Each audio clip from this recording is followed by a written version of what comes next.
Welcome back, cover children, to the show where you must shed your outer Gornak to reveal your inner self. Peace. Your inner self that has now become the cover. Serenity. So that you have not only sought cover truth, but you have become cover truth. Placebo. Yes. And with me, bearing his full cover truth to the universe, is Brother Tapes. Yes. And Brother Bringineer is here with us in spirit. Yes. He will soon join us for an incredible journey. We decoders, we embark, we have sought enlightenment, and we have found it in the form of synth. Yes. Are you not surprised? We have found truth in synth, as always. Once again. Yes. We're in bed with those synthesizers, folks. Oh, baby. They're always next to us. Press We're a smoking key. fat Get your packs of fingers on those cigarettes keys. with all the synth love we've been making. That's right. And and I know in the past we've taken those synths and we've ridden them down into the dungeon, but today we have climbed aboard the synth ship and we have gone not downward, but we have gone inward. Across. We have gone inward. Platinum. To the inner dimension. Yes, that is the name of an album that we had discovered that Michael Greylord had shown on his Insta. Mwah. Flavor curator Michael Greylord. Flavor. I had to click on it, and I was taken on a journey into an album, and that's how we met the two fellows from New Frontiers and many other projects, as you're about to hear. Many other projects. These guys, these enlightened Stallion people. Like many of the artists that we interview are just bubbling over with projects. Frothing. And talent. Frothing. And we got to scratch the surface tonight. Yes. And talk with them about some of these projects. And man, what a good time. What a good time. A new saying here at Cover Decoder HQ is synth will save us. Synth will heal the world. And I think this album is helping to do that. Yes, one sax note at a time, folks. So sit back. I still believe. Grab your patented hot bag. Grab That's yourself some mustard cheese dogs and sit back for an all new get a hot, cold compress over your eyeballs. Interview. That's right. With New Frontiers, folks. Enjoy.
The inner dimension, the theater of the mind.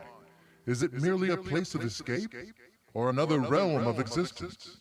Tonight we're joined by the members of New Frontiers and the Soma Free Institute to step through the portal that is the cover and find ourselves transported.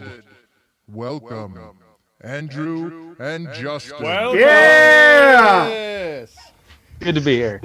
Yes, thank you guys for coming on. We're excited to have you here. I will tell the story of your discovery, but first, we have a very important ritual that we go through. Very important warm-up questions. The deep psychological analysis that becomes before the interview. Yes. Yeah, this is all people really want to know about is, what's printed on your bed sheets. Let's be honest. That's right. What kind of socks you're wearing? These are those deep, important questions. So important. Inky, why don't you start with the first one? Inky's going to start with this one. What sci-fi world would you like to inhabit? Sub-question, what sci-fi world do you think we're heading towards? Oh. Man, those are both tricky. You want to go first? Deep psychological analysis. Yeah. I think I'm going to go with Star Wars. I think Star Wars would be pretty sweet. All right. Which era of Star Wars? Yeah. Are you a Jedi? Are you a Mando? What are you?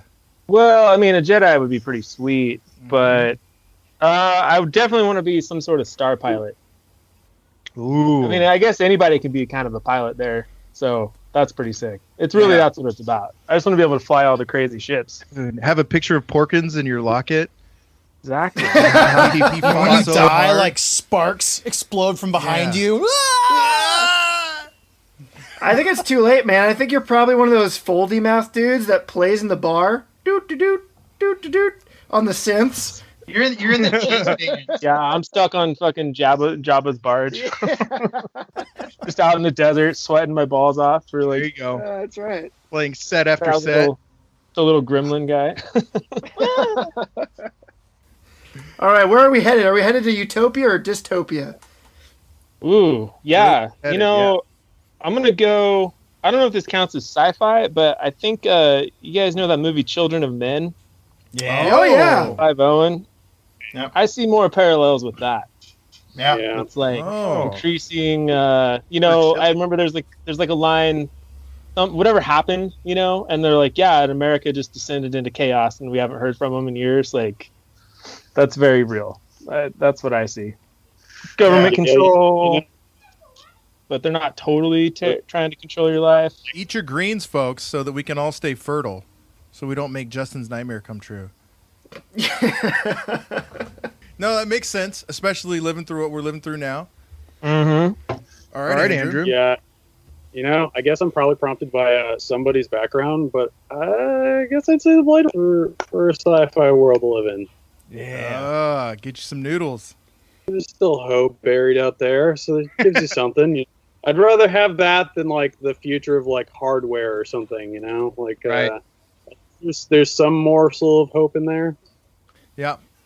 And if animals go extinct, we can just remake them. It's true. Yeah. Right. Yeah. We can bring Tupac back anytime we want. We can just, In that future, we could all be replicants and we wouldn't even know it. So what would it really matter? Exactly. That's right. Maybe we already are. Consciousness. Plus, I want to awesome wear those noodles. Yeah. Well, I want to wear those Fields of the Nephilim clothes, though. From that hardware future. Yeah, and get driven around on a boat by Lemmy. Yeah. Much dust, I think, though. Yeah, that's fair. Yeah, that's true. Asthma issues are real bad there.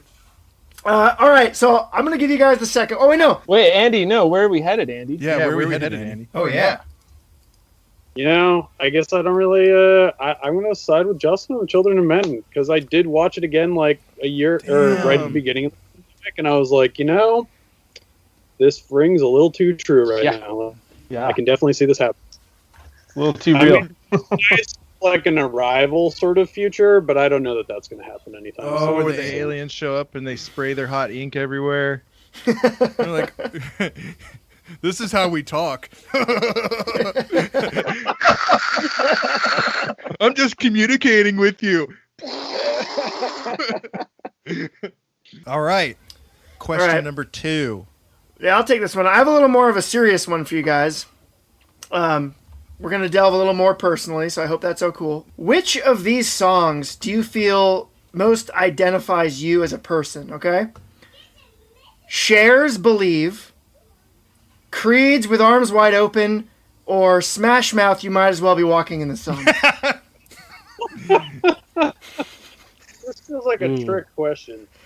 What was the Cher one again? Believe. Yeah. You remember that one? You know that one. Do you believe in life after love? I think I'm gonna go with Smash Mouth on that one. All right. Is it for your deep love of Shrek? On the sun. It's jaunty. It's not as It goes along with your future. overly empowering, I guess, is Believe. And then Creed would be like the worst thing in the world. So that was like the instant no.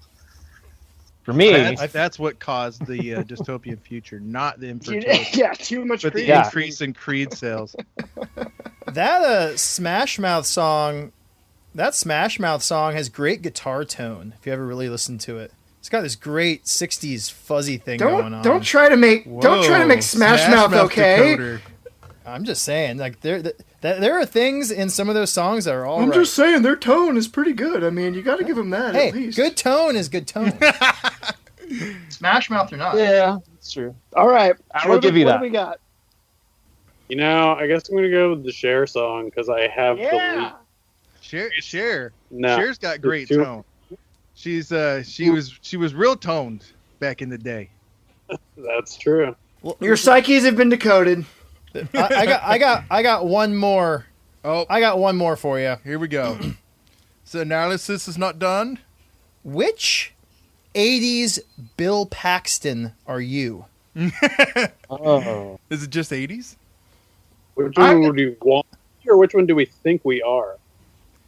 Who do you identify with the most? Yeah. Do both. Let's do both. That's a Let's good do both. question. Let's get all the Paxtons. Yeah. I mean, Near Dark, man. That's like Yes. Yeah. Finger licking good. Yeah, when I watched that, I really wanted to go out and buy some razor sharp spurs and just walk around and kick things. I mean, I rewatch that movie like every 6 months, and it's so fucking good. Yeah. It's the best vampire movie. Yeah, And no Bill one knows it Paxton's in a lot of exists. good morsels. Yeah. Looking at Bill Paxton, yeah, man. I have the encyclopedic memory like you do. Terminator, Alien, Near Dark. Game Over Man. Oh, I know. Well, Aliens is like the one I like obviously thought of first. And then I was thinking Terminator. He's the punk. He gets his heart ripped out. He's not. This one's not 80s, but the Kill Die Repeat Bill Paxton.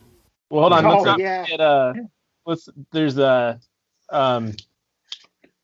Weird Twister. Science. Chet. Oh, you could be Chet, just sticking your BB gun in people's faces. Yeah, I'm gonna go. Either Chet or the one from Aliens. I like it. Yeah, just like trigger happy. this is it. We're over, man. Yeah, Manic freaking out. Come on, man. yeah. I'm still there. We're doing the Marine thing, but I'm the one freaking out. Yeah, I Like, mean, you need to calm loaded down. his gun. Yeah, Oh yeah, I mean, we're all on the squad. perfect. All right, that Thank is you. the end of the lead up, warm up, Yeah. important questions, and now for the rest. Yes. Now for the rest. The deep psychological analysis. Now for the other stuff that people Yeah. are going to listen to. I Yeah. guess. Now for the rest of the. Have a good night, everyone. This has been Cover Decoder. Got it. That's pretty much some of the stuff. Yeah. We're done. Well, check you guys out on Bandcamp, and we're gonna have our new album called Bill Paxton Lives. No, there's a little bit of Bill Paxton in all of us. So I found you guys because of New Frontiers. I found of Inner Dimensions by New Frontiers, and the way I heard about this album was the last interview that we had was with a Mike Greylord, the Patch King of Texas. And We love he's you, very Mike. active on the Instagram. He's incredible. He's always got the great flavor in his stories. And he was asking for sci-fi flavor. He wanted some sci-fi flavor. He wanted to be transported. He wanted to go for a journey.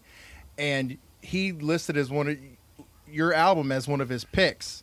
Now, I don't know if it was sent to him, but he said possibly the sci-fi album of the year. And so I said, sure.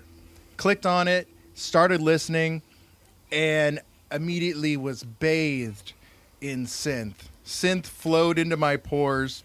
Ink straight up turned into Bill Paxton.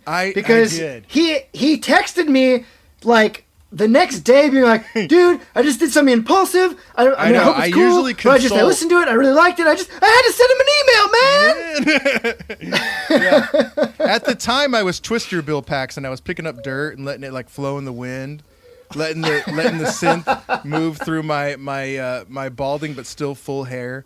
And honestly, at the time, I was pretty overwhelmed with some projects, and it got me right through it. It had helped me concentrate and get into the mood and get through the project, and it's just what I needed. So thank you guys for that.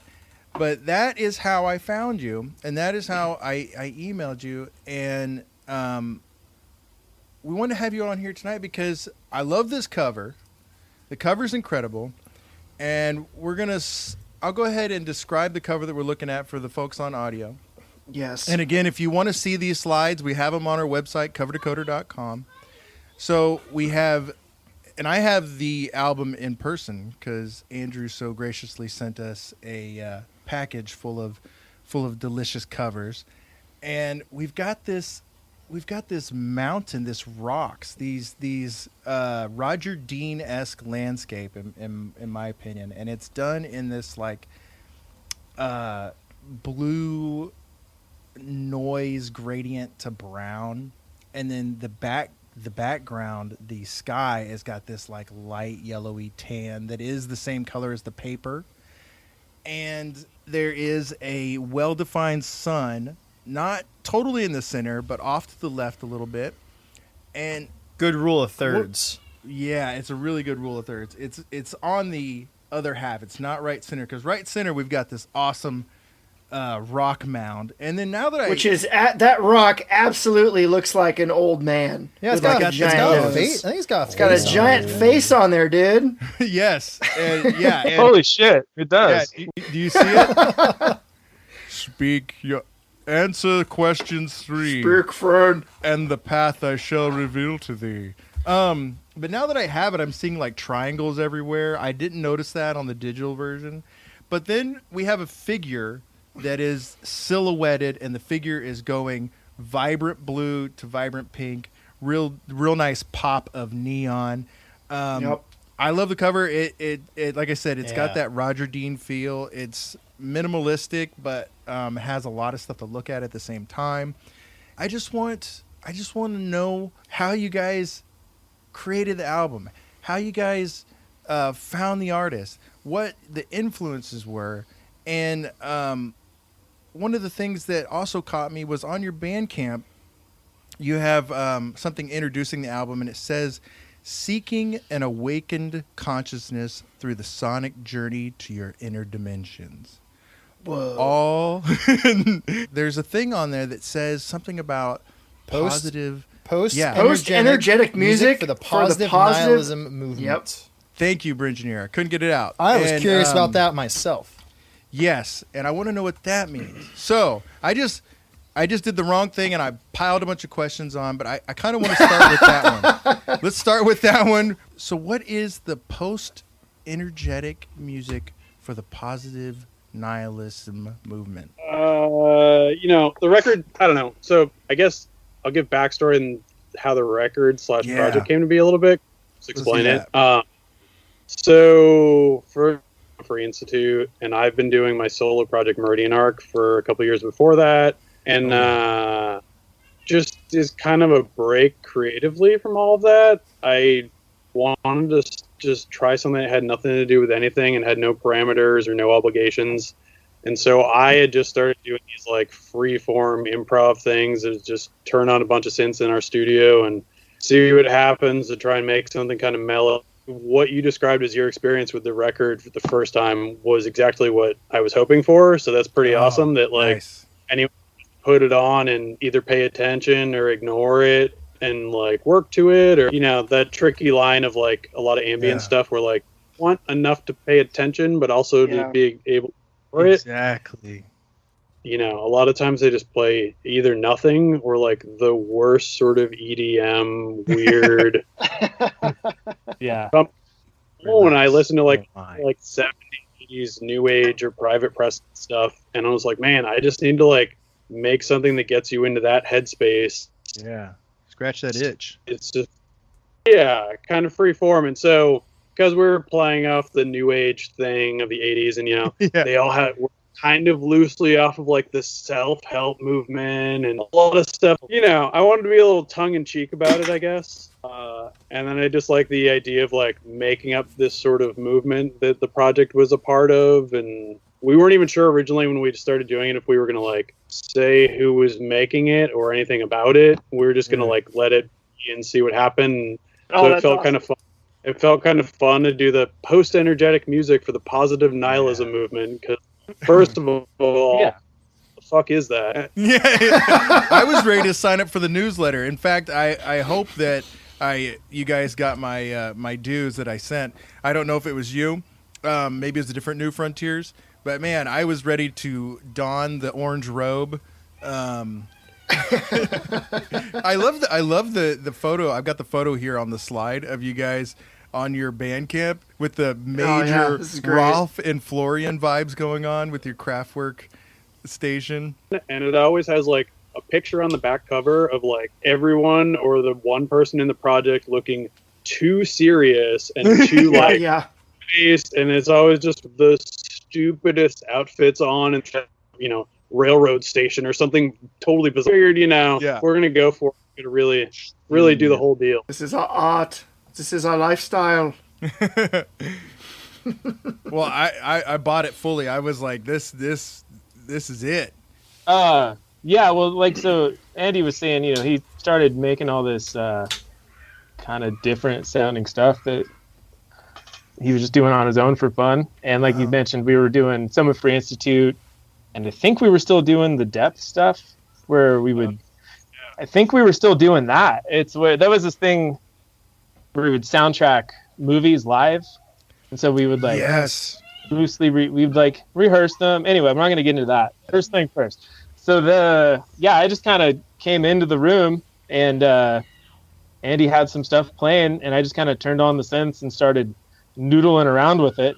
And we just kind of kept going. And then he kind of looked at me. He's like, "You get this?" He's like, "You get it?" And I was like, "Yeah." I was like, "It's just kind of the kind of new agey spacey stuff." Yeah. And he's like, "Yeah." I was like, and I just know it mostly from my dad, honestly. He listened to all sorts of just ambient, slow, vibe out music to sleep to mostly. Really? But, yeah. So that was just kind of how we got into it. I mean, if this is just you guys fucking around, yeah, like, I'm embarrassed because you went full on. You broke all. For me, you broke the rules in the right way because you've got the way the track is listed up top is different. I mean, you've got your track. He's got track lists. There's 4 on top, 4 on bottom, I believe. And then you've got this New Frontiers logo of the eye with the hypnotism thing going on. You've got your post-energetic music for the positive nihilism movement. There's a whole book about that, by the way, too. It's not just like totally made up. Well, I mean, you need to contact them because Craftsman Werner. You can be the soundtrack to that book. But so how did it go from sound to this full visual mashup? How did it all coalesce in this cover? Because the cover is the portal, and this is a fantastic portal. It's exactly it advertises exactly what I feel you're going to get. Right. Yeah, Andy, you want to tell us about that? Yeah, I mean, like Dustin was saying, so he kind of came into it after I had maybe what? Oh, you had like 3 or 4 kind of beats and stuff. Yeah. It's all like, I mean, so it's all, I mean, I programmed, a lot of the sequencing, the drum stuff, but most of the playing is pretty much more or less improvised over like the rhythm sequence. So Justin and I, like, it was really loose, trying to just keep it loose so it didn't feel too, like, there are some fuck ups in there that bug me when I hear them. I'll leave those. Like, if you overwork it too much, it just kind of gets the mood of it. And so Justin and I kind of spent, like, 2 months total, I guess, maybe working on it. Just I do not remember, but it wasn't short, but yeah. But so in that time, we had, like, he and I worked together on all these other projects. We see each other a lot, and we both kind of bounced records back and forth that we're listening to. And I was following that Holodeck Records label out of Austin a lot, that some of the people from Survive own, and that being Trawler. And they put out this guy, Jake Schrock, what I felt like this stuff was for New Frontiers. And so I dug into figuring out who that designer was. And it's this guy, Gabe, Telepath Graphics. Yeah, I got him pulled up here on the second slide if you guys want to move. Justin and I, like, both kind of really got into, like, his stuff once we figured out who had done the Jake Schrock tape. And it's like, man, we got to hit this dude up because this is the guy that, like, he'll get it. And then I started talking to him. Turned out he was in this other band that I already knew called, who's kind of like a proggy goblinish band from Western Massachusetts. That's awesome. And on in common, so we didn't, like, to him what we were doing, and he immediately was like, "Oh, I know what this is. I know what you want." And I think this was final versions, maybe the second draft. I think, like, it was pretty easy. As soon as we got, like, through the first couple ideas, he really just locked into it, and then we came up with this whole sort of theme and vibe, and yeah, I don't know. It like represents what the record sounds like. I wanted something that you could look at on a shelf and be like, "Oh, this looks cool. What is this? I've never heard of it." Bring this to our class. Yeah, I'll check what it is. And, hopefully it looks like also, represents what the music sounds like. On the design levels, did you approach him with any ideas, or did you basically just start a conversation and say, "Hey, show me what you've got," and we'll go from there? Like, did you have any ideas, sort of, or? We listed a bunch of things we like and random, like, words or ideas related to kind of what we were going on anyways when we were writing the music. Like, as the record had developed, Justin and I would kind of loosely talk about, like, hey, let's try to make a song that has sort of this mental space to it or this vibe to it. You said we tried to get into a headspace. And I just wanted to touch on that because you guys said it was a real meditative vibe for you. And we definitely, it was kind of the thing we were doing at the time that allowed us to get out of what we were doing in the rest of our lives. And we would actually take some time to kind of get in the zone before we would even start recording or working on different things. Nice. And, Andy would light the incense and... Yeah, I was going to say, what'd you do? Get the vibes going. Well, Andy has a variety of incense that, he'll smudge a little with some sage. Oh, man, I was gonna say, Andy, what's the flavor? Break me off the name of one of those flavors. What's the Yeah, scent? what do we got? Cinnamon bun? Go for some Copal. Yeah, the Copal. Nice. Yeah, the name of your Copal next is album. That's the best one.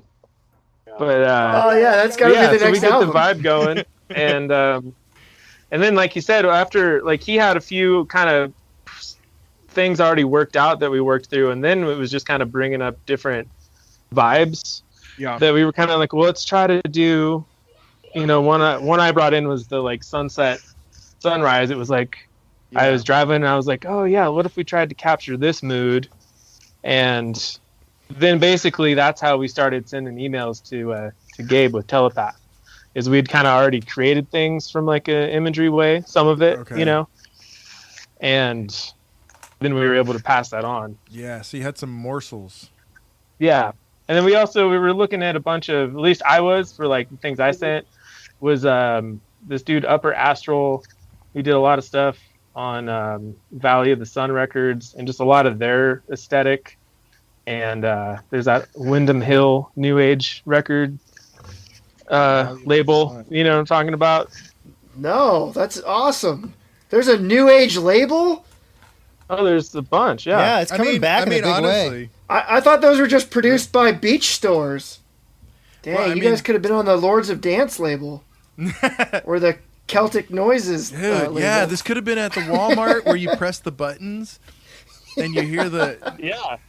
I mean, I joke, but I mean, really, this was... I forgot about that thing, but totally. Yeah, dude, go to Walmart and you would just sit there.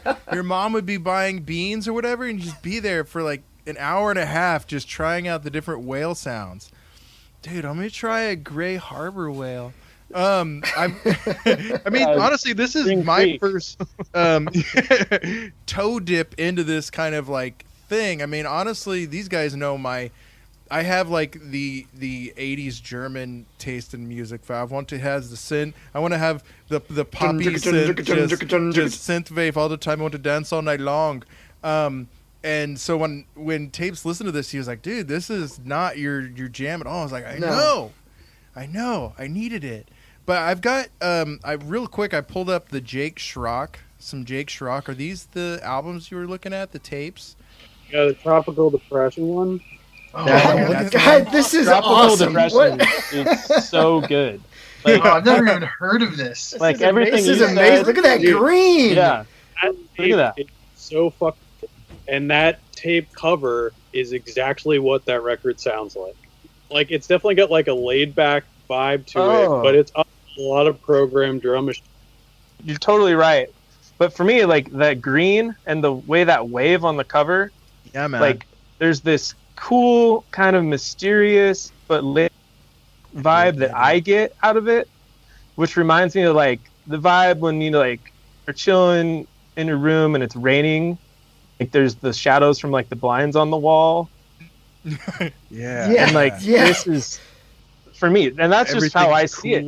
Yeah. But like I also feel like I'm sitting at the DMV. Good. Like I feel like I'm sitting in one of those low light like a Goodwill or something. Yeah.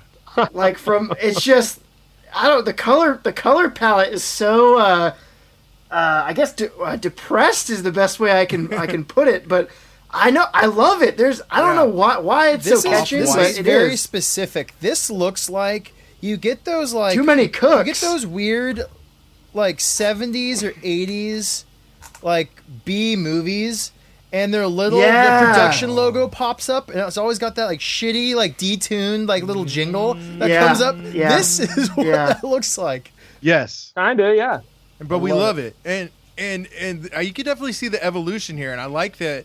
This is kind of cool because we've got the evolution of how you found Gabe, and what you were going for, and then you can definitely see the influences in your own album. Yeah, for sure. Back on Gabe, I've got some of his stuff pulled up here. I've also got the backside of the album for you guys that want to see it again. It's the landscape with the rocks coming up.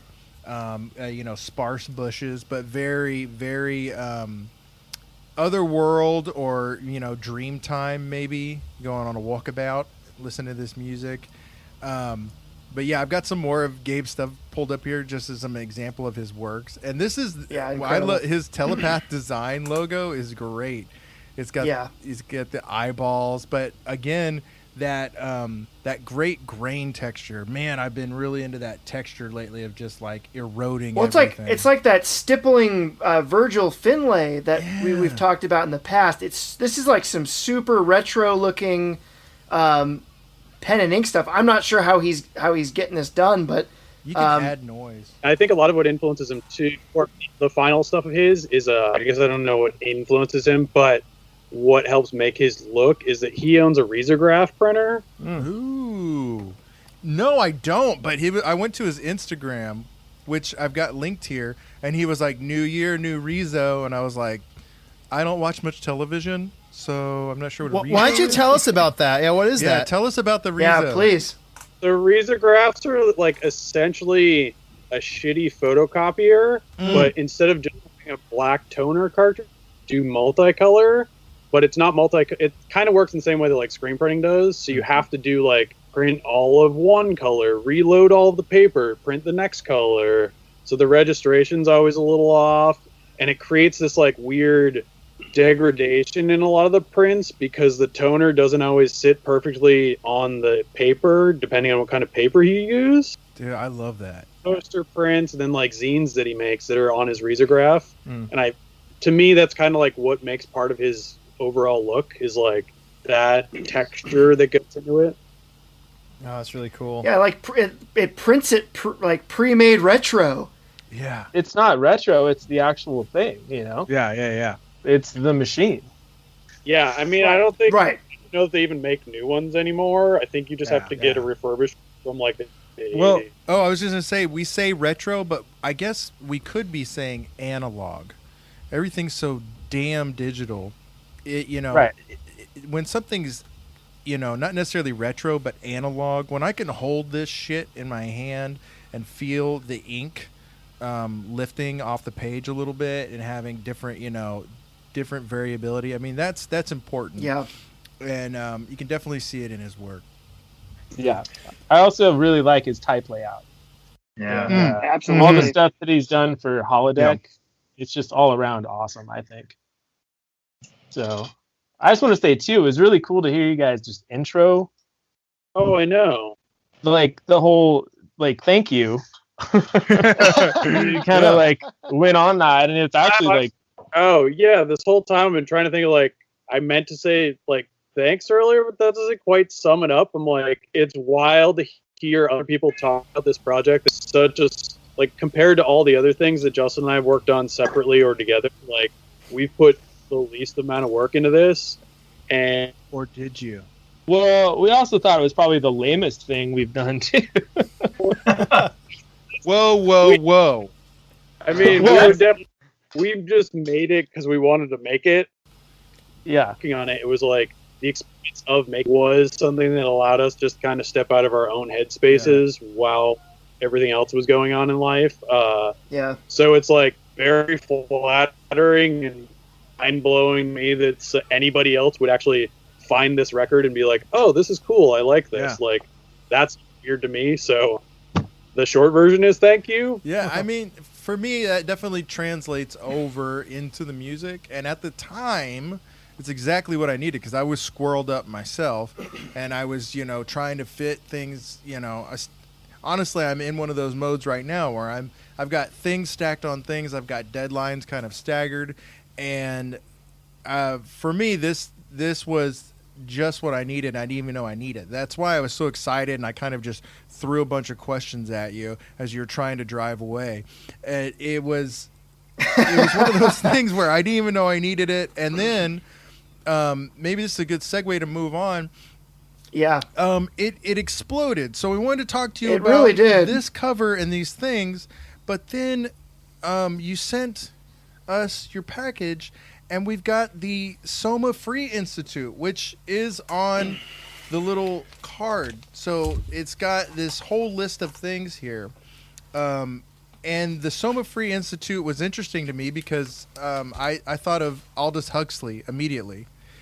Yes. And Bringineer's got the album right there. You know what I thought? This is a LA. very specific thing again. Do you know in David Cronenberg movies, there's always a shot of some sort of facility? Do you know a Cronenberg movie, Andy? So, like, for example, in the film The Brood, there's a very specific shot I'm thinking of this concrete structure where I can't remember the actor's name. Anyway, he's in there doing all sorts of weird like therapy that causes people's bodies to like mutate. It's wonderful. But the music in this, It's called yoga, Brendan. for some reason, reminds me of David Cronenberg facilities. Very strange. That would make sense in that the name of that institute that Oliver Reed isn't running that you're talking about is the Soma Free Institute of Psychoplasmic. Oh, okay. Yeah. That's amazing. I swear I didn't know that. I haven't seen The Brood in like 5 years. Wow, what a trip. Probably my number 2 movie. I love that movie so much, and Cronenberg's my favorite director. Yes. Yeah, when we the project and we couldn't decide on a band name or anything, I just started scouring Cronenberg movies for names That's of amazing. institutions, like just names that he comes up with in his movies. And then Soma Free came up, and I was like, let's ditch the psychoplasmics, call it Soma Free Institute. It also like makes a band name that doesn't necessarily imply anything in particular. Right. Yeah. It could be a metal band. It could be not even a fucking band. Like, who knows what this thing is? Yeah. Be a So cult. yeah, that is wild that you would run to the Brood, because that is precisely what. That is absolutely bizarre. I can picture the building in my head, and like he always has one of those shots, like be it like, you know, some sort of like weird city or concrete building, or the other thing that came to mind sort of similar was Beyond the Black Rainbow. There's the facility in for sure. that weird building with the, anyway, I'm getting away with it, but yeah, this album definitely has like a certain urgency to it that feels very much like, you know, it's extremely sci-fi, but there's that little like, I don't know, uncomfortable, my body's gonna mutate kind of thing going on. Yeah, it's like grounded in like a pharmacy or something, and you're like running through like white halls and people with gloves are chasing you. It's just like, it's different. You're not in a star car. There's definitely something sinister still about it. I love it. Brengineer, do you want to describe the cover? Yeah, like, describe the this cover cover. for us. I love this cover. Yeah, and that's what I mean by exploded, because when we got the thing, we realized that there was all these connections that we didn't even know. Yeah. So first of all, I love these. These little, what are these, Obi strips? Is that what? Yeah. I love those. I just think that's the coolest thing. Okay, so what we got on here, folks, is I'm going to start from the outside in, and what you have is just the most acid pink, just little sliver of a border here. It's very tasteful. Yep. Nice black border, and the main thing you're looking at here is this sort of strange shape. It's like it could be almost like a blob of skin, it's rainbow taffy, or a tumor, or it's a very strange thing. It has eyes, or that thing that Neo touches when he takes the pill. Yeah, but it's ambiguous and sort of disturbing, and it's the coloring, the pink and the blue is just like perfect. And then you have this really nice little bit of circuitry, I guess, going down, which says that this, maybe it's like some sort of pseudo organ, that's been, genetically engineered to go inside your body. And then you got, it's like its barcode. Yeah, you've got this cool little sub picture within the art that looks like some sort of operation table. Like this is where they're gonna like put this thing into your body. And in the background, there's like a red vagina thing going on. Yeah, and it's totally. just so cool. The art, which gives me tells this like this biotechnological story. It's so cool. That gives me full Altered States vibes right there. Yeah, Altered States vibes for sure. Yeah, right there. Oh man, it's great. Yeah. So, how close was I to your original concept when you discussed this album cover? The artwork is Justin's artwork. This is Justin's work. Really? Oh man! Oh, dude, you did this. Yeah, I did that. Oh, damn, Holy dude! crap, dude! Cover art by Justin Thomas Klein. Oh, damn! Design and layout by Andrew Crawshaw. Whoa, dude! Give us the taffy laydown, dude. Tell us about it. Well, I just want to add, can I add one more thing about the New Frontiers that ties into this? Hell yeah. Oh, yeah. I was going to say thank you guys because, I did this art. Andy is a designer. And hearing you guys talk about just like the connections you made between the final product and the music on the thing, it's kind of really cool to hear because like not only did we make the music, but like we have, I don't know what the word, ability, and like have put a lot of effort into doing that for our bands and other people's stuff. And so to be like, all right, it worked. It's kind of like a double win for me. Absolutely. And, For sure. There's so many times, like, listen, we have a saying here, the cover is the portal. And a lot of times that care isn't taken. Like you could have a fantastic album, but it's it's got a sippy cup on the front behind a black background, and it doesn't draw you in to the. And this it draws you in and it fits like a glove, and yeah, it definitely shows.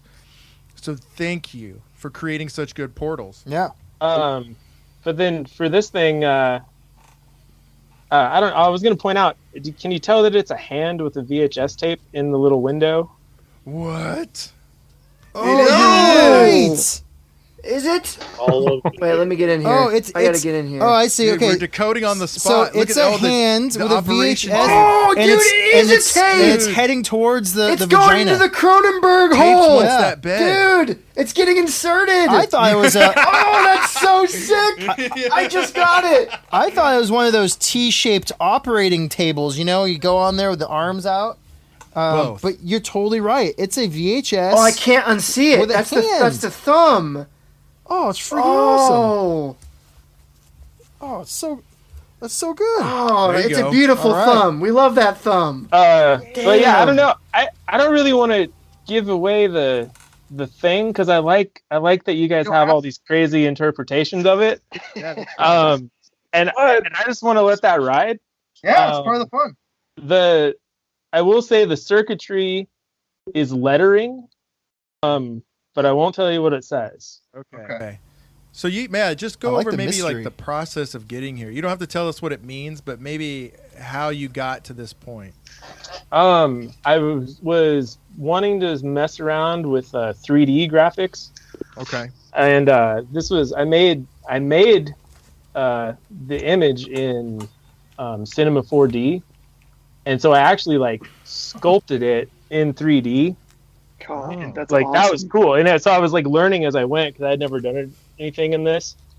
And then you can add textures. You know, it's just kind of like Photoshop or anything where you have different texture layers. So I like took some textures and photos that I had, and then added the skin to it, and then you can create the lighting effects and all that. And I got it to a point I liked it at, and I think this is the second version. The first it's pretty much the same picture. The colors are just a little different, but it was originally for our demo tape that we made, and then Andy actually recolored this one for the vinyl release so that they would look like separate entities, and then, that's it looks cool. great.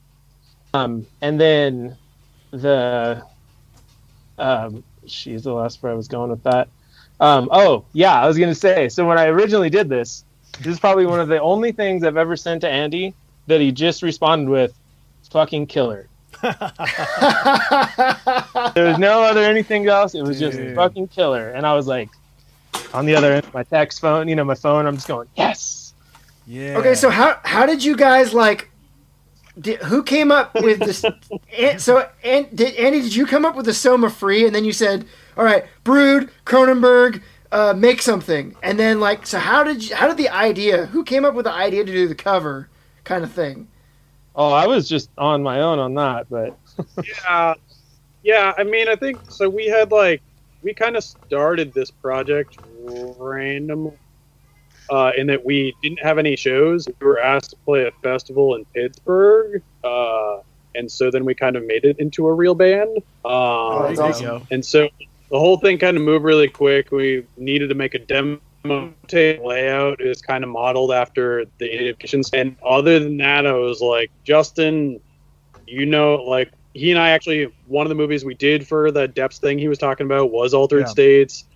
We've done, and several Cronenberg, a ton of the Cronenbergs. We had to put the demo tape together for Pittsburgh and all that. Right. And then you were asking about how the cover came about, and we had to get it done for that. And Andy, like I said, you started doing this thing called Depths, where Andy kind of got it going and was like, "Hey, you want to do this?" And it was a ton of synthesizers, a bunch of guest musicians. And it went on for a while, and then that's where y'all did live soundtracks. Yeah. The short version is we were doing a monthly thing where every month we would sci-fi or horror movie and edit out all the score that was in it, and then we would get the core of it was me and Justin, and then we would get 2 to 3 other people that we've never played with before to practice 2 or 3 times ahead of time and then improvise. But yeah, so that was how we kind of launched into a lot of this stuff, and it was a really good way to like just improvise and work with people we wouldn't have worked with, and and work within the parameters of like trying to make something that works for the movie, but also, you know, not be too much and too distracted. So he and I were doing that, and then happened and became sort of the real band version of that idea. Yeah, because you and Tim did what, Black Christmas, right? Yeah, that's awesome. We did the Brood at some point. The Videodrome one was really good, actually. We did the Exorcist, and someone passed out, and they had to call an ambulance. Whoa! Yeah, that one's probably. That's how intense the playing was. It was right at the and right when they paused the movie on the thing, because like, you know, this is just happening behind us, and it was just like screams. It's like blood screams on the screen in the subtitle. It was just like perfect. And the person was okay, but they full on like ate way too much of an edible and just they just like straight dropped out of the chair. Well, like I said, I've got some posters pulled up here just because I wanted to talk a bit about the Broken Press.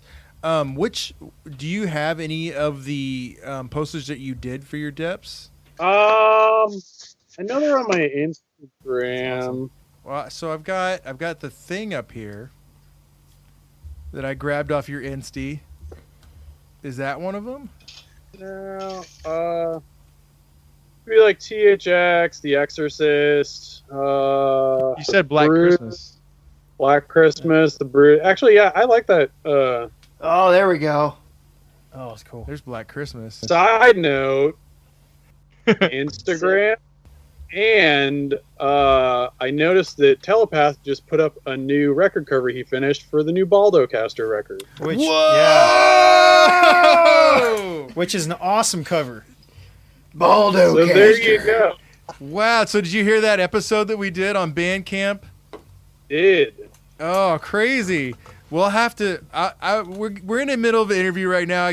I got to do that. But folks, I'm going to put this on the slide. If you want to see the new Baldocaster by Gabe from Telepath, but right now we have to talk about Meridian Arc, because one of the things that happened was when I opened up the box, I got the albums, but a tape came out, and I know a little shiver through the atmosphere sought out tapes, and I told him, I was like, hey, got a bunch of stuff, and he goes, was there a tape in there?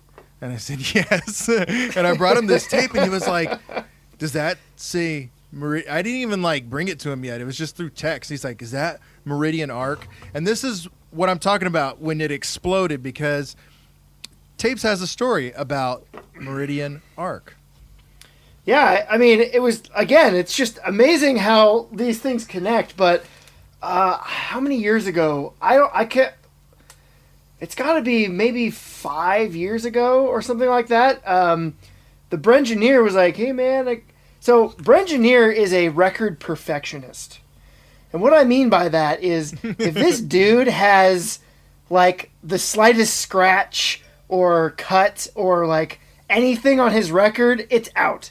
It's out of the collection. It is no longer a gem in the mine. Excuse me. So he gives me this record. And he's like, "Yeah, dude, the binding came up." I got it from $20 Spin. The cover doesn't really. I was on the $20 cover Spin really and I saw anymore. this amazing artwork, and I'm like, dude, this is the coolest. And so he thing. gives me this. I'm like, this is right so here. awesome. I listened to it and it's great. Freaking 5 years and ago. I loved it, but I couldn't handle the damaged packaging, man. So I get this thing. It's freaking awesome. Another copy. Yeah, I mean, that is wild and awesome, because Dave is an old friend of mine. So when I put out that Meridian Arc record, that was like my first kind of real thing as a solo, I guess, artist, you want to call it, whatever. I hate that word. But yeah, Dave's an old friend of mine. He said he would stock some of it. Yeah. Sold them through him, and that's pretty awesome that you found it that way. Oh, that's so sick. But yeah, I did the whole layout for that, and then everything to all the releases we've done, I screen print at Broken Press as another part of it. That's awesome. Yeah, I mean, you've got several colors here. You have to make a screen for each color, yeah? Oh, indeed. Oh, boy. Oh, my goodness. So Inks is a big screen print. He's like super into screen printing. So Inks, I know you want to go for it. I don't mean to interrupt. I'm a screen print fan. I've tried to screen print. I don't have the constitution for it. I'm so too many weak. stories. I can't do it. So many stories. I just want to pick up a brush and make it happen. The little photo emulsion. But I'm looking at this record that Tapes is talking about, and he's about to describe it for us before we get into I'm guessing all of the screens that you had to make for this thing. The record is called Aphantasia. Yep. I believe. And yeah, Tapes is going to describe it, but I want to know, like, was it nightmarish to do all the screens for this? Actually, no. Oh, okay. Because it's a little bit of a trick. It's actually a CMYK screen print, so like a pseudo, like they use CMYK, so it's just transparent cyan, magenta, yellow, and black inks that make like the full color spectrum. I guess the easiest way to say it is it's really tricky and specific system for screen printing CMYK, but once you have it's like style and you can do full color photos and things like that with it. So it was hard, but not too hard. Screen print is just so fascinating to me because you can make multiples of something that looks and it is handcrafted. But yeah, I want Tapes. Go ahead and describe this record that we're gushing over here. Okay, yeah. So, all right. Well, I'll just start with the description. So, Aphantasia is just freaking sweet.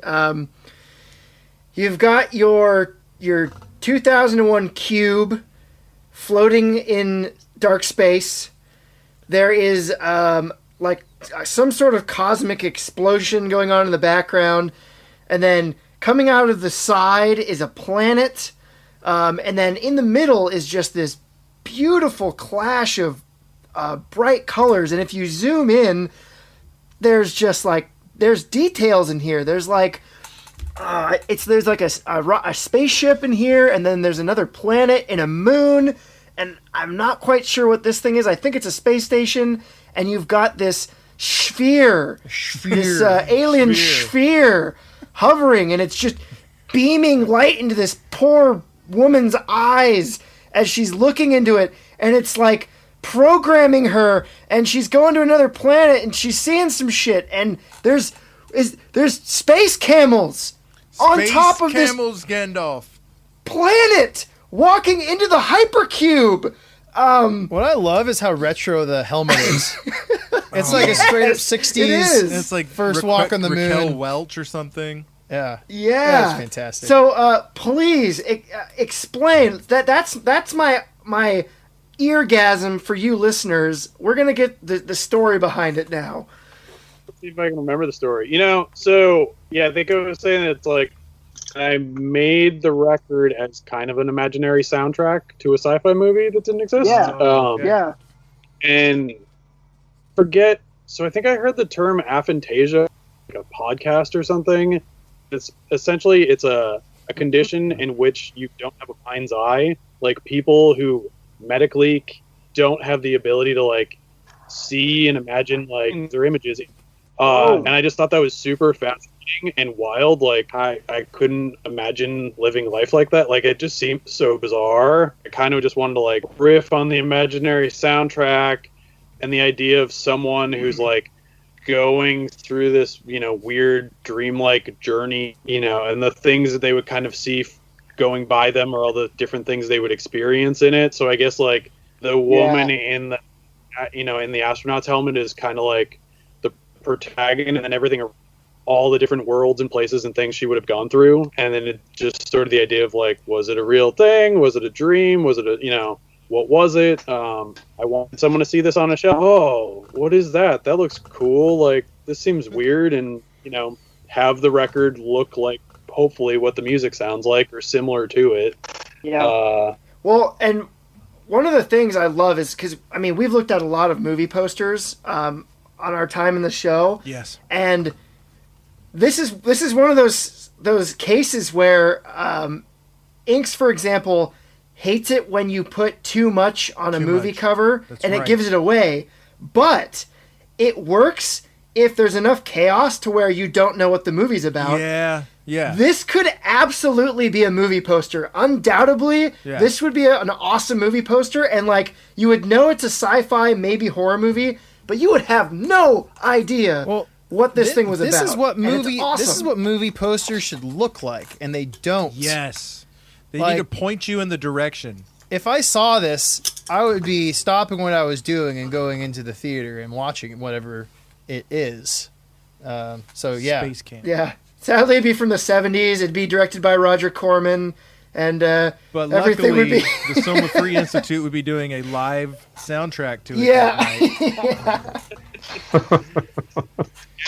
I mean, there's that weird movement that started like 10 or 15 years ago, I think, of like, where everything about the movie is on the poster. Yeah. What's the fucking point? Sell someone on wanting to go see what the movie is and figure it out. Don't sell them on, here's the... It's like when you see trailers now, and essentially all of... Oh, yeah. Trailer, like, no, I just watched it. You gave me the 5-minute cliff notes. Yeah. Why do I need to go see it? You guys are trying too hard. Just give us a little... Don't overdose me. I just want a little something. A thumbnail. Just a pinky nail, not the thumbnail. Yeah. So another thing... the tease, you know? That's right. Yeah, that's right. Another thing I love about these records is I'll let Inks do a time lapse for the listeners, but before he does that, I really feel like you did like a sequel here. Yeah. I don't know if that was the intention, but especially when you open the tape on time lapse, folks, it then goes into the helmet again of this person going, ah! Do you have that? So the packaging is so sick because it feels like you're going into the freaking tape. And again, it feels like we're getting the second part of the story. So, Inks, I'll let you take it away with the description, though. Oh, on time-lapse? Yeah. Well, again, we've got the awesome grain from the printing. We've got time-lapse right in the middle, and we've got the astronaut. You can't tell if it's male or female, so totally could be a sequel. And it's got this cool suit. And then again, behind is the digital landscape. And it looks like, Justin, you were responsible for this bit of artwork. Yeah. The funny thing is I said on the Soma Free Institute cover, that was like Andy's already laughing. That was the like epitome of I sent something over and he was like, fucking killer. This was the total opposite of that. This is one of the... Yeah, I'm sorry, Andy. I it's listed here, Justin, Thomas, Klein, and Andrew Crawshaw on there. So give credit where credit's due. So you guys both tackled this one. Well, so what it was like my first thing he hated. Absolutely hated. And that's fine. What was it? Camel? I'm not even going to talk. No, well, there was the desert. There was some desert, but it was bad. It was not anything close. It was terrible. And so then I worked this up, and I've done some things for Andy, so I kind of knew the vibe, and I got it all laid out, but he wasn't stoked on the layout, and so he basically kind of like took everything, because it was like in Photoshop, and he just took all the layers and then he put it together how he saw it. Okay. And so that's why it's kind of by both of us. So it's like, yeah. You made got the cold cuts. He assembled the sandwich. Yeah. Gotcha. Yeah. Just like, I mean, I think almost all of the elements that are in the packaging were elements Justin came up with for like maybe some of the texture and maybe like those triangles that are in the back. Yeah. I didn't do the triangle shapes there, but yeah. So like everything else Justin did, and it was just like, I was being picky, but I was also Like, I like Justin's work, so I wanted to bring him in on it and have him do it. I think we got there, and what we ended up with was really cool, and it kind of mixes a blend of like his approach and my approach to things. And yeah, they do kind of look like a sequel to each other, which was not intentional, but also I guess maybe was. Like, and we just didn't know it. But well, I mean, I think it's cohesive as a band. You know, Yeah, it's like Absolutely. there's a vibe to Meridian Arc, and this kind of falls into that, I think. Oh, for sure. And like it's cool too, because no shit, like I have these two things together now. I'm like, man, what's the third movie? Yeah, what's the third, exciting conclusion? Like, what's the next arc, man? Like, I want to know. So journey.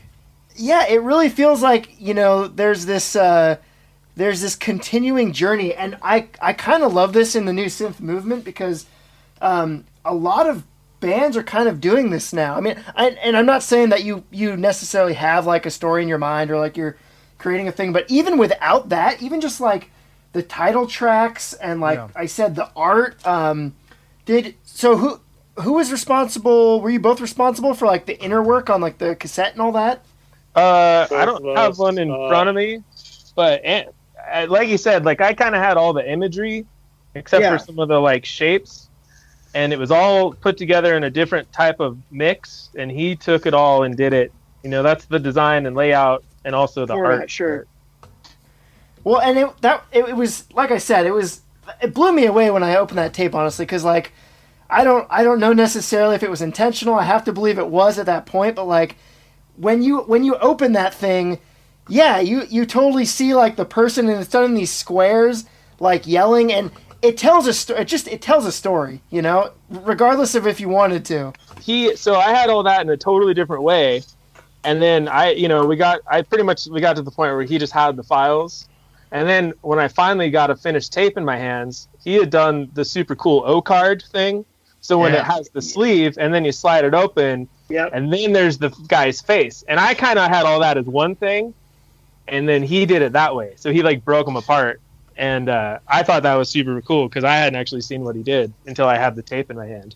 Yeah, well, there were, and it's cool too, because I'm curious how you guys must have a pretty cohesive work relationship, because it's cool that, you know, by, you know, however you break it down, you guys came to a really cool end product. And so you know, a lot of people out there listening, I know as artists, people have struggles. Sometimes sharing their work, or you know, maybe like having their work altered or whatnot. How do you guys approach things when you're working together? Do you butt heads at all, or do you try to be more like kind of go with the flow? I mean, we do. Sure. Definitely, we've reached the point, like what? So Justin, we've probably been working together for. Oh man, like at least 2013.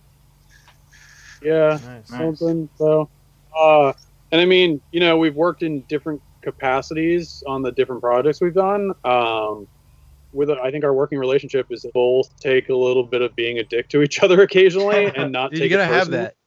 Good. Yeah, and it like especially like musically, I think that Justin has where I have weaknesses, and I can see that, so I like it. That it's like, oh, I know I'm not so great with like leads or some, you know, different working on different scales or things like that, whereas Justin's like really good on those things, so it kind of helps offset me, and like I spend a lot more time programming and sequencing, so I have kind of more of a strong suit. Andy said you know, we can kind of be a dick to each other and take it, and that's actually honestly one of the things I like about working with Andy, is that we're not sensitive to each other about certain things, and other people, and I can't speak direct for Andy, but for me, I've worked with people that can't handle the hard truths or the criticisms or the whatever, and it's honestly, it's better if you can, I think. And another thing that just on the visual side of things, Andy and I like a lot of the same stuff, and to Telepath, and even any of the other artists that we're having do some of the other records, we will both like the same artists, but we kind of like different things they've done. So like, so then we gotta like figure out, okay, well, wait, you really liked this, and I really liked that, and then we like, and I think that's where it comes together, is that we both like the same thing, but we like different versions of the same thing, and when we can squeeze it together to something we both like, we're actually pretty stoked. Yeah, because we do have overlap for sure. Yeah, and probably cast a wider net too. And then, yeah, absolutely. Well, as much as I would love to continue talking about New Frontiers, we have one more album in the Soma Free Institute lineup. Yeah, we got to open the pistachio banner. And young Vincent Price over here. When I opened this up, I just smelt it all over. I smelt them all over it. Yeah. This is Bringineer candy. Old. It's disappearing into the mega city. Old Dark House. Old Dark House. Yes. I'm a huge horror fan. I love horror stuff. Creepy castles, skulls, mysterious keys leading into mysterious holes. And this cover has all of those things. And so as soon as this was placed in my hands, I knew I was in for a ride. And a ride it is, folks. Who would like to describe... Tape Finder, why don't you describe Old Dark House? Oh, boy. Well, I mean, you did a pretty good job. So first of all, we have this sort of off-white background with this great little line over here with Welcome Home above it. And the lettering for Old Dark House in the middle is like, I think it's whiter than the background because it really stands out, or it could be just that it's centered in the image, but the font is it's juicy. I love it. What was it? Dark Shadows vibes going on. Yeah, totally. Or like those what's that? The zebra horror novels with like the raised lettering. It's totally that kind of lettering. It's awesome. And then on the inside, we have this pair of creepy child's hands holding a awesome ornate picture frame, and then coming out. Oh, they're child's hands. We're gonna say they're child's hands. Or Andy, are these your hands? Exactly. Is he insulting are your these hands? your hands? Let me see those hands. Hold up the mirror. Sorry, these very masculine adult fingers. Powerful grip. Powerful, strong Conan hands holding up this terrifying mirror. And there's a key. But what's cool is if you look at the skull, folks, it's actually coming out of the mirror onto the page. And there's a spooky mansion, and there's a candle. And if I zoom in here, oh, it's a candelabra, folks. We have a candelabra in the back. Yeah, the portal has been opened. And what I love is the image in the front is super powerful, but the back image is equally as powerful. And you've got this hand with the end terminating in the silhouette of a mansion against the moon. I mean, this is the most gothic horror image I've ever seen, and it's wearing a ring that's a key. Oh, that ring! Ring is a movie in of itself. I want the key ring that opens doorways. Well, it's like an inverted version of the front cover. Yeah.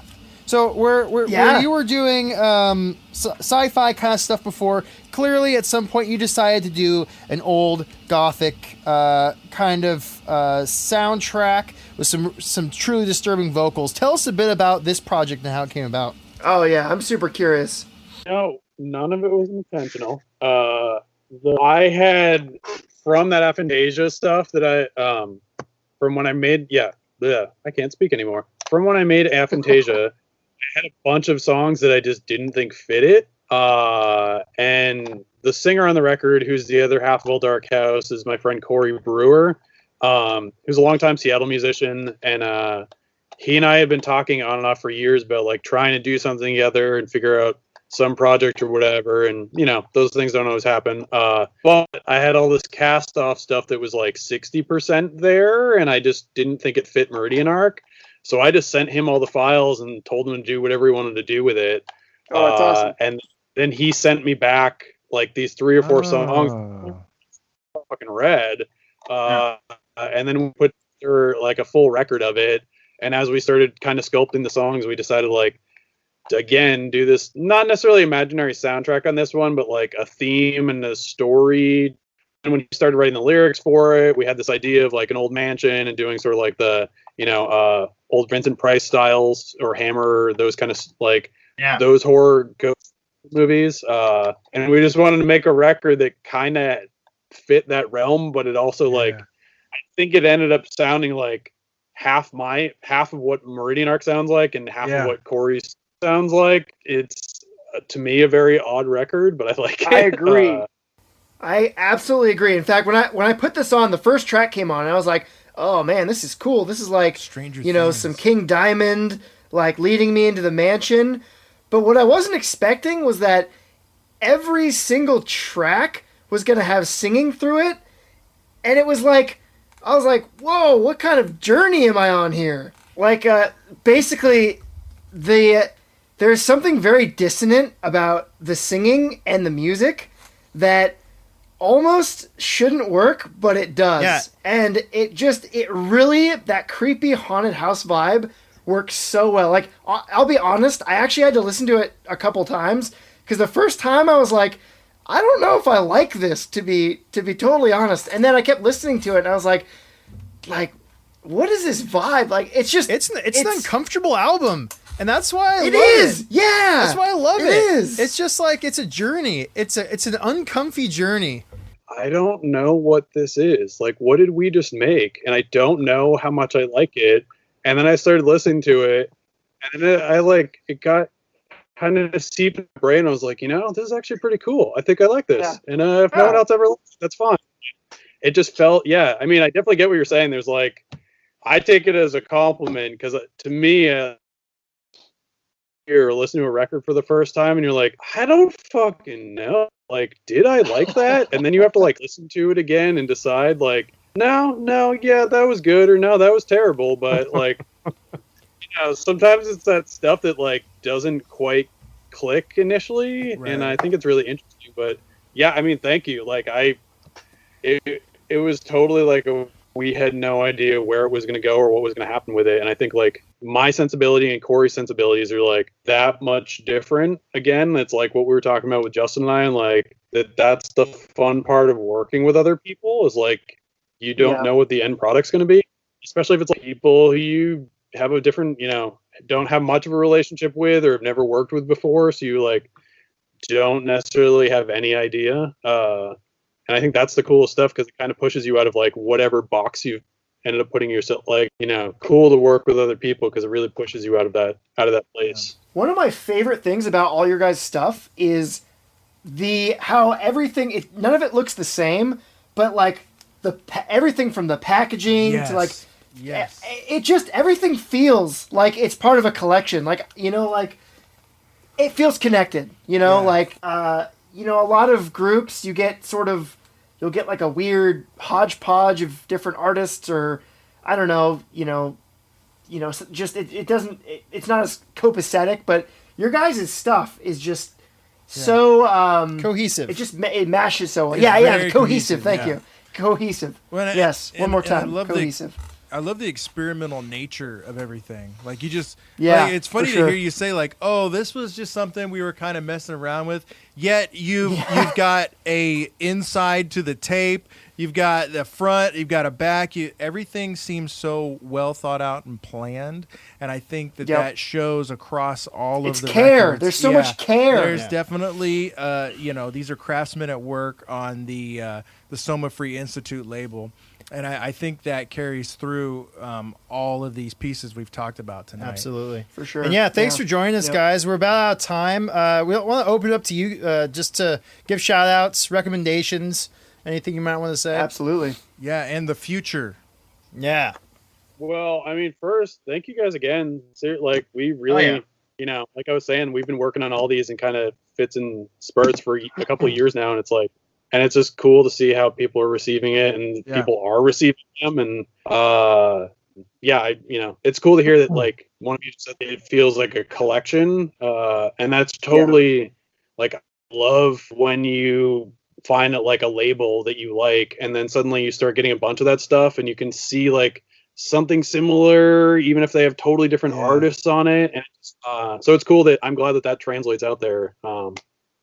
Justin? No, it's really good to hear that. It's actually really good to get just any sort of feedback from this stuff, because it all came back.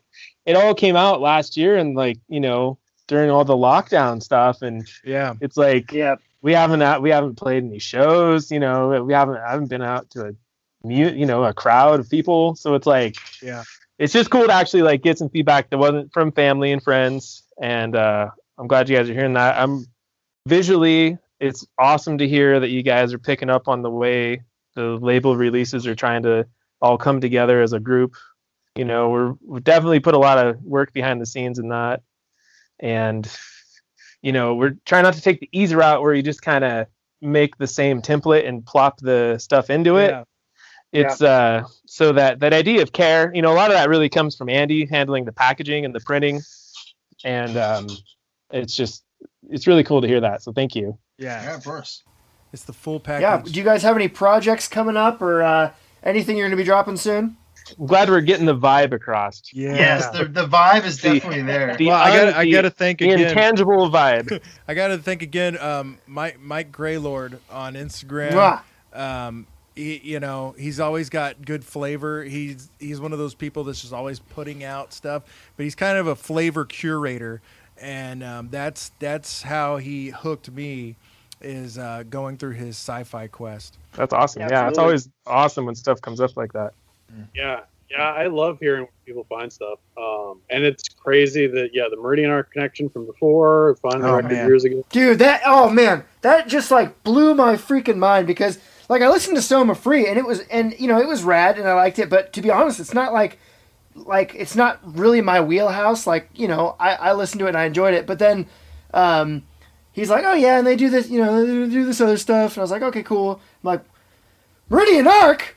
What the hell? And then Soma Free came in, and I was like, what the? This is awesome. And then Old Dark House, and I'm like, damn, you guys have your freaking cult of products, and I love it. I can't wait for the hair gel and the mints. The under the pillow mints. Please make that happen. The Soma Free synth towels. Mic cozies. We're going to do a zine that we're going to try to do like twice a year. That's interviews with the visual artist and the musicians we're working with. Oh, man. That's so much. Yeah, we do. Yeah, that's what we're working on right now. Because, that's the other part. And, like, when you guys were out and asked if we want to do the podcast and New Frontiers and Telepath, like, working with Eric, Adrian Lee, and Telepath, that, Haunt Love at all. He's doing a bunch of, like, synth soundtracks that work, too. It's super. The visual is so important to me for So we're doing that zine and mixtape of stuff from the records that are out, and pretty cool. I feel like we could say it at this point. So the next couple things we have are not our projects, and we've been very lucky that we're doing a solo record for Steve Moore from the band Zombie. And then we're doing a drummer of Zombie as well, who goes by the name Major. So they have LPs coming out in the fall, and then we are doing a record for this band Blutbrower that we put out a tape for maybe 2 months ago, and it sold out in one day, which was super weird. So you guys got to look at that art too. Yeah, that's also Eric Adrian Lee. Blutbrower.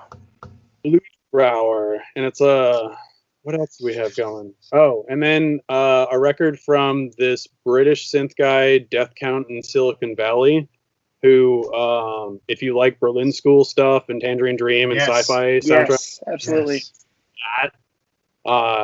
He put out a record in 2017 called Hex Void that I just absolutely love. So yeah, once we got our records out, and we kind of made the decision that we're going to do a label, let's just hit up anybody whose music, no matter how ridiculous it is. Oh, I love that. I love that. And hole up in a cabin in the mountains in Idaho and make a New Frontiers record in July. Beautiful. Yes. Sounds awesome. Maybe we can finally get that Kenny G solo in there. Oh, it'll be there. You guys gotta have the matching ropes. And it'll be squashed. All right, guys. Well, thank you very much for your time. It was great talking to you. Yeah, you're welcome. Yeah, Thank you very much.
Welcome back. Welcome back. From the time warp that was... Do you feel transported? Such a great interview. Oh my goodness. Took it straight to the head. Yes. With that interview, folks.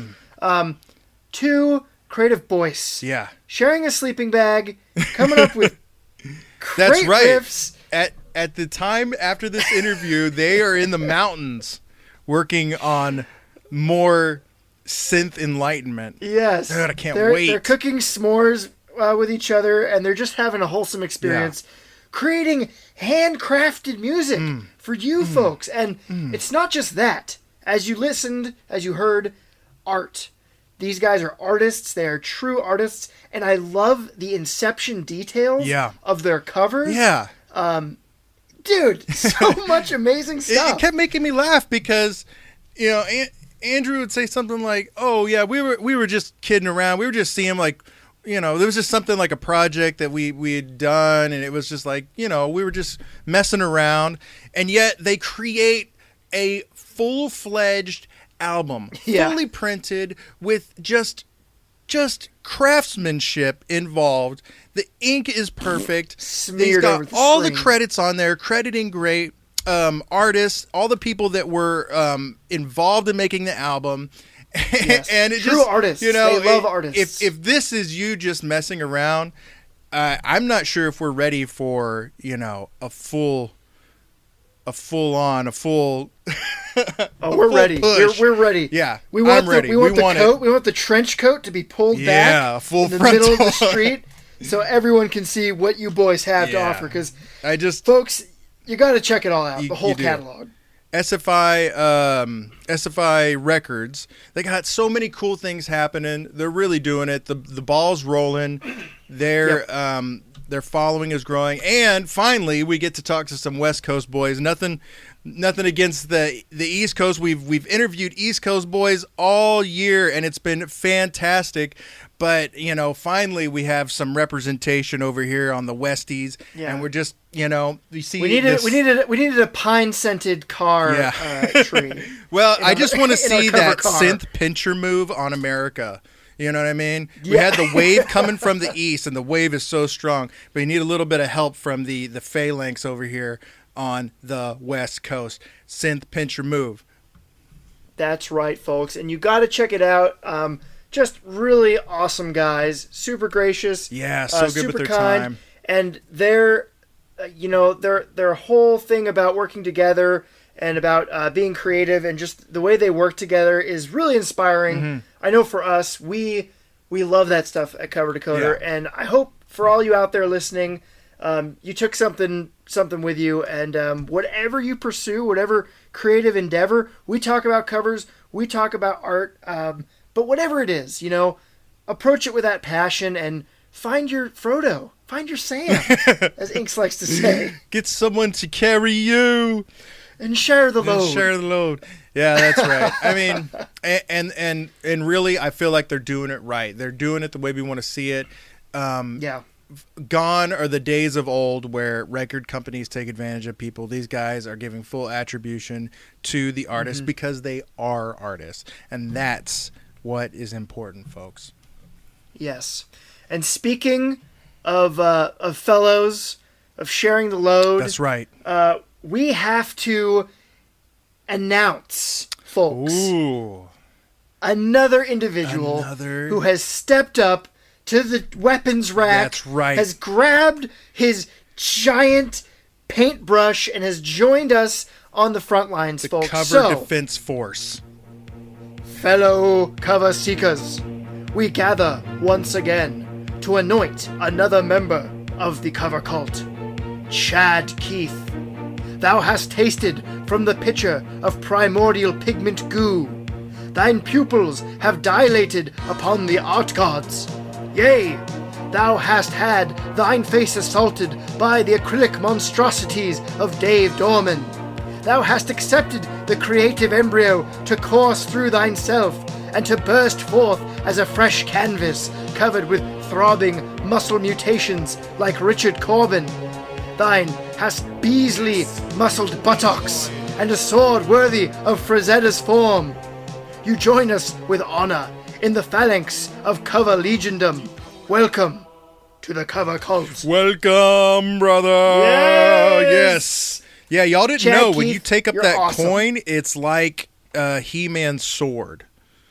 You have the covers, and you get that gym body immediately. Absolutely, and you can also just paint like a beast. Oh man, Chad, we checked instantly. Listen, we do a little bit of mild stalking on all of our cultists. Hey, listen here. Hey, look, I know my business well. All right, okay. So we do a little background check on you, but you join the cult. We want to make sure you're a stand-up guy. Holy smokes, Chad Keith is a art beast. All of our cultists are artists. We have just an amazing art artists. network going on. They're musicians, they're artists. Chad Keith does amazing oil paintings that literally glow off of the board and canvas. It's definitely worth checking out his Insta. Yes, absolutely, folks. And if you want to become a Patreon member, recently on Patreon, we announced that we will be pausing Patreon until Season 3, most likely. So, for now, we will not be taking any new Patreons, but stay with us. Keep your eyes on our Instagram. Yep. Keep your eyes on our website, coverdecoder.com. You can send us messages if you want to know more. We will be coming back, and we will have more awesome content for you folks.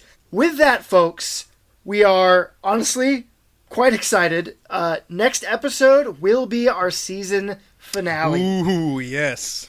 It's been an awesome season. It's going to be wet. We've had so much amazing stuff, but it is time to have some sweat, to have some wet, to have some pistachio, Bud Lights, and That's limes. right. I forgot about our beer flavor.